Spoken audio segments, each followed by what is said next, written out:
नमस्कार मित्रांनो, श्री स्वामी समर्थ.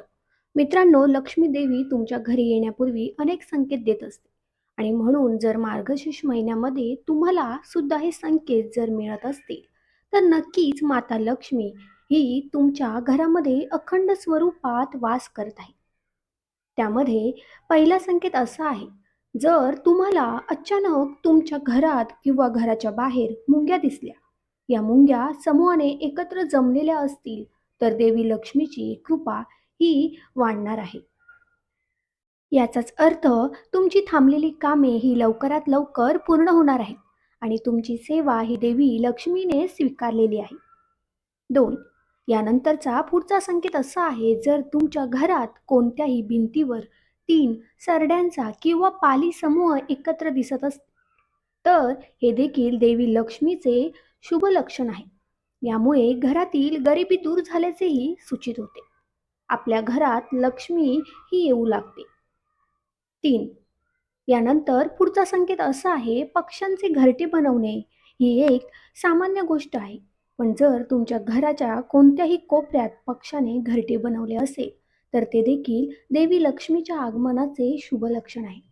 जर या मार्गशीर्ष महिन्यात तुमच्या घरात कोणत्याही कोपऱ्यांमध्ये किंवा तुमच्या घराच्या अगदीच बाहेर कोणत्याही पक्ष्यांनी जर घरटे बनवले असेल, तर माता लक्ष्मी ही तुमच्या घरात आलेली आहे आणि तुमच्या नशिबाचा भाग्योदय हा लवकरच होणार आहे. 4.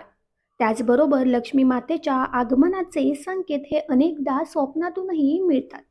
तुम्हाला अशी स्वप्न पडत असतील, जसे की पहा, अचानक तुम्हाला स्वप्नांमध्ये तुळस दिसणे किंवा तुम्हाला स्वप्नात साप दिसला, तर तुमच्या घरी धन येणार आहे असं मानलं जातं.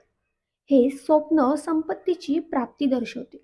त्याचबरोबर पुढचा संकेत असा आहे, या मार्गशीर्ष महिन्यामध्ये जेव्हा आपण गुरुवारचं व्रत करतो आणि या दिवशी घरामध्ये पूजा मांडणी करून व्रतकथा वाचली जाते. जेव्हा तुम्ही ही कथा वाचत असाल, तेव्हा तुमच्या अंगावर अचानक काटे येत असतील, तरी सुद्धा हा शुभ संकेत मानला जातो. 6. आपण ही कथा वाचत असतो, पूजा करत असतो आणि तेव्हा आपल्या अंगावरती काटे आले किंवा आपल्या डोळ्यातून थोडंसं पाणी आलं, तर जीवाशिवाची भेट होते. म्हणजे आपल्या आत्म्याची परात्म्याशी भेट होते आणि म्हणून आपल्याला हा एक संकेत जो आहे तर तो मिळत असतो. म्हणूनच आपली सेवा ही देवांनी स्वीकारलेली असते. 7. त्याचबरोबर पुढचा संकेत असा आहे, की या मार्गशीर्ष महिन्यामध्ये जेव्हा तुम्ही घट मांडत असता, घट मांडल्यानंतर त्यावरती जो तुम्ही नारळ ठेवता, त्या नारळाला अचानक तडा गेला, तर समजून जावे की घरातील नकारात्मक ऊर्जा नारळाने शोषून घेतली आहे. तुम्हाला आता कोणतीही अडचण येणार नाही. 8वा संकेत असा आहे, या मार्गशीर्ष महिन्यामध्ये घरामध्ये आपोआप तुळस उगवणे, तुमच्या घरातील बागेत आपोआप तुळशीचं रोप उगवलं, तर हा सुद्धा शुभ संकेत समजावा. 9. घरामध्ये भगवान विष्णू आणि माता लक्ष्मीचा वास हा असल्याचे समजावे, कारण मार्गशीर्ष महिना हा त्यांना समर्पित केला आहे. आणि त्याच महिन्यामध्ये जर आपल्या घराच्या आजूबाजूला जर असं तुळशीचं रोपटं हे उगवत असेल, तर त्यांची कृपा ही आपल्यावरती आहे. 10. तसेच पुढचा संकेत असा आहे, जर या मार्गशीर्ष महिन्यामध्ये तुमच्या घराच्या अंगणात चिमण्या चिवचिवाट करू लागल्या, तर समजावे की आता चांगला काळ सुरू होणार आहे.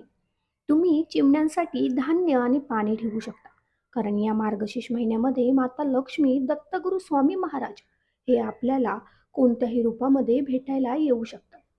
ते या चिमण्यांच्या रूपात सुद्धा आपल्याला भेटायला येऊ शकतात. आणि जेव्हा अशा चिमण्या चिवचिवाट करू लागतात, तेव्हा घरातील गरिबी ही दूर होऊन लक्ष्मी प्राप्तीचे मार्ग जुळून येतात. तसेच या मार्गशीर्ष महिन्यामध्ये रंगीबिरंगी फुलपाखरे तुमच्या भोवती किंवा तुमच्या घराभोवती जर घिरट्या घालू लागली, तर हे देखील शुभ मानले जाते.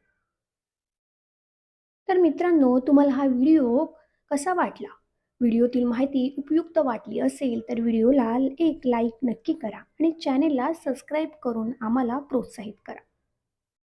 आपण सर्वांनी हा व्हिडिओ संपूर्ण पाहिल्याबद्दल आपणा सर्वांचे मनपूर्वक आभार. धन्यवाद.